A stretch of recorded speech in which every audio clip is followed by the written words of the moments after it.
தமிழகத்தில் அடுத்தடுத்து நடக்கும் அரசியல் கொலைகளால் திமுக அரசுக்கு எதிர்க்கட்சிகள் சிக்கலை ஏற்படுத்துகின்றன. கோணம் 1. நெல்லையில் காங்கிரஸ் பிரமுகர் ஜெயக்குமார், சேலத்தில் அதிமுக பிரமுகர் சண்முகம், சென்னையில் பகுஜன் தலைவர் ஆம்ஸ்ட்ராங். போதும் போதும், லிஸ்ட் ரொம்ப நீளமாக போகுது என்று சொல்ற அளவுக்கு கொலைகள் நடப்பதால் எதிர்க்கட்சிகள் கொந்தளிக்கின்றன. இதனை பிரச்சனையாக்குவது எதிர்க்கட்சிகளின் வேலை என்பதை விட கடமை என்றே கூற வேண்டும். கோணம் 2. தூத்துக்குடியில் செய்தியாளர்களை சந்தித்த எதிர்க்கட்சி தலைவர் எடப்பாடி பழனிசாமி, தமிழகத்தில் சட்டம் ஒழுங்கு முழுமையாக சீர்கெட்டு விட்டது. கொலை நடக்காத நாளே கிடையாது. எங்கு பார்த்தாலும் கொலை, கொள்ளை, பாலியல் கொடுமை தினசரி நடக்கிறது. கடந்த ஜனவரி 1 முதல் தற்போது வரை 595 கொலைகள் நடந்துள்ளது.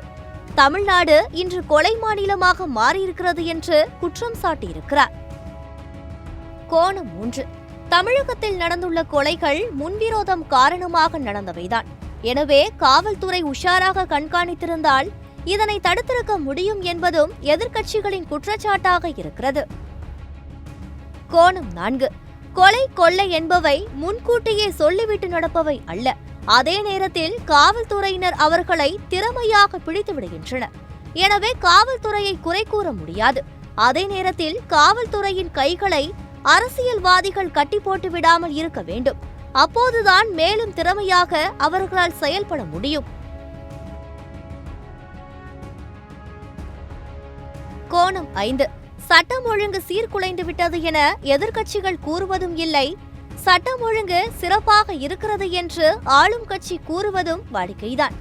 காவல்துறை ஆளும் கட்சி கட்டுப்பாட்டில்தான் இயங்க முடியும். அதுதான் முறையும் கூட.